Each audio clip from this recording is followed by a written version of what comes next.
Zakir Naik knows that when he speaks, he's speaking to a room full of Muslims who've never studied the Quran or the Bible and who therefore won't be able to recognize when he's lying to them about the Quran or the Bible.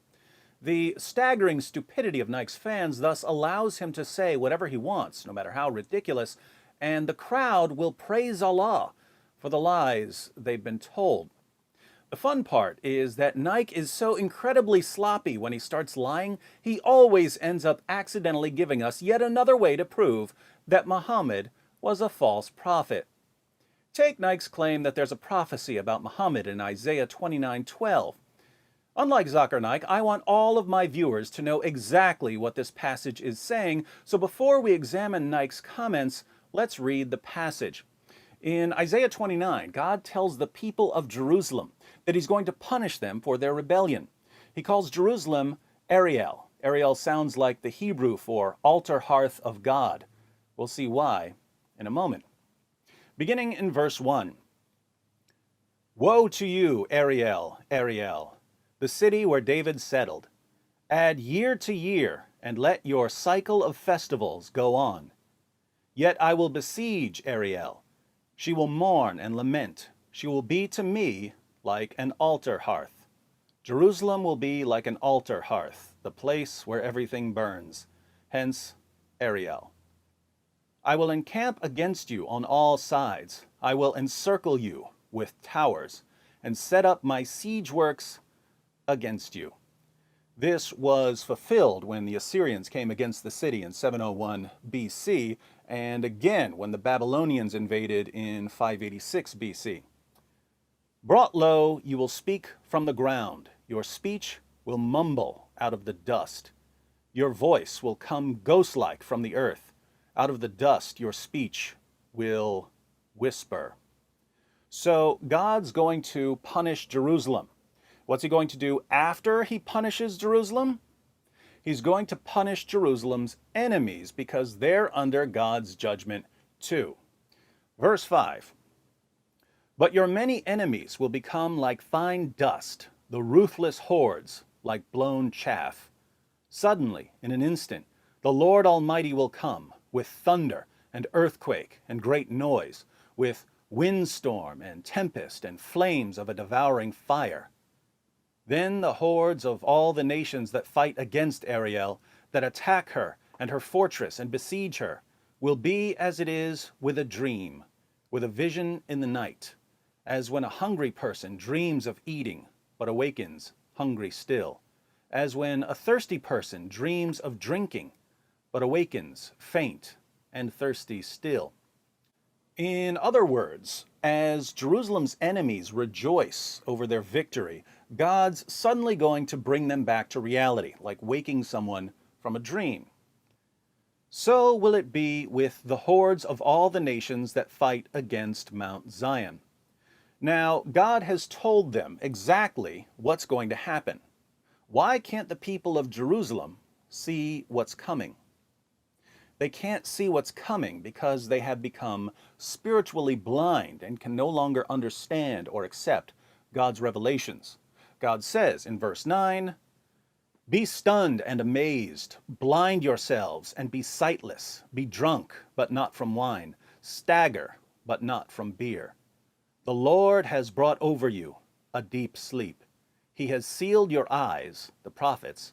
He has covered your heads, the seers. For you, i.e., the Jews of Jerusalem, this whole vision, what vision? The vision about Jerusalem being punished. This whole vision is nothing but words sealed in a scroll. And if you give the scroll about God's judgment against the people of Jerusalem to someone who can read and say, Read this, please, they will answer, I can't. It is sealed. They'll make an excuse for why they won't listen to the warning about God's judgment. Or if you give the scroll to someone who cannot read and say, Read this, please, they will answer, I don't know how to read. Once again, they'll make an excuse for rejecting the warning. So this is a pretty straightforward passage. God says that he's going to punish Jerusalem.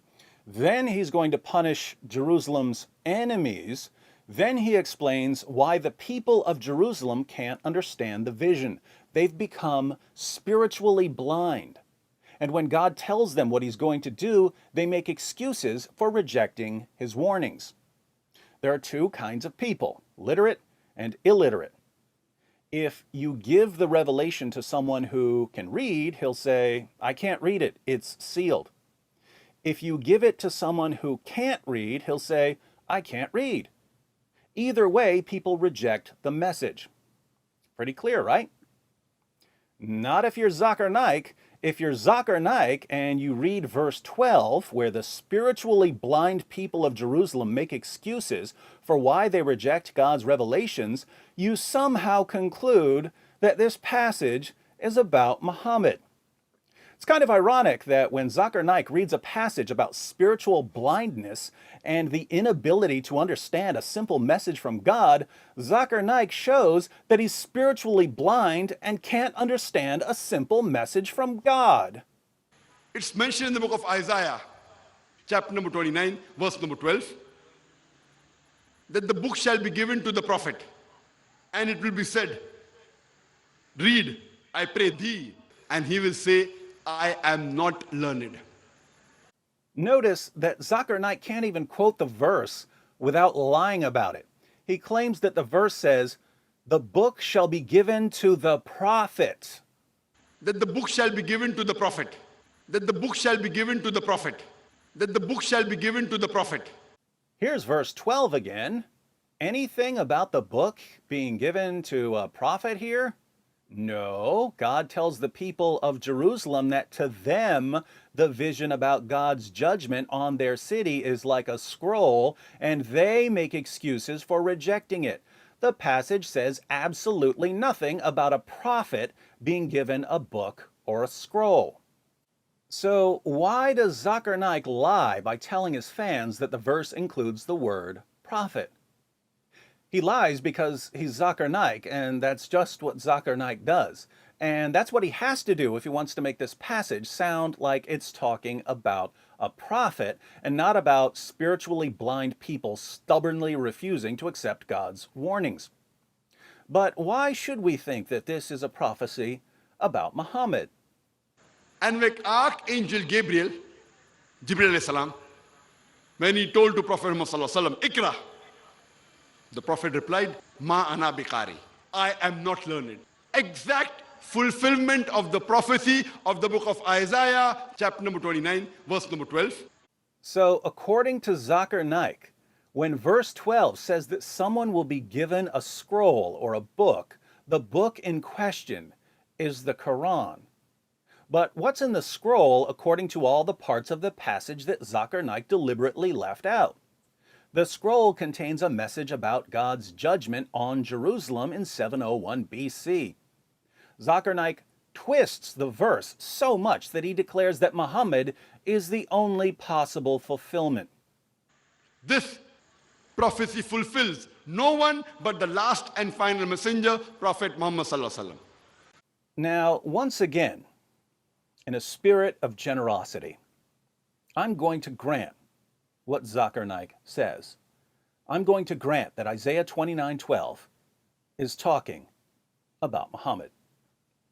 By granting that this verse is talking about Muhammad, as Zakir Naik claims, we learn three important things.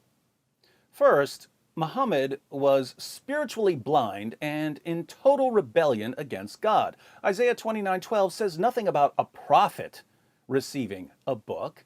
It's about people who are spiritually blind rejecting God's message. Zakir Naik says that this is about Muhammad.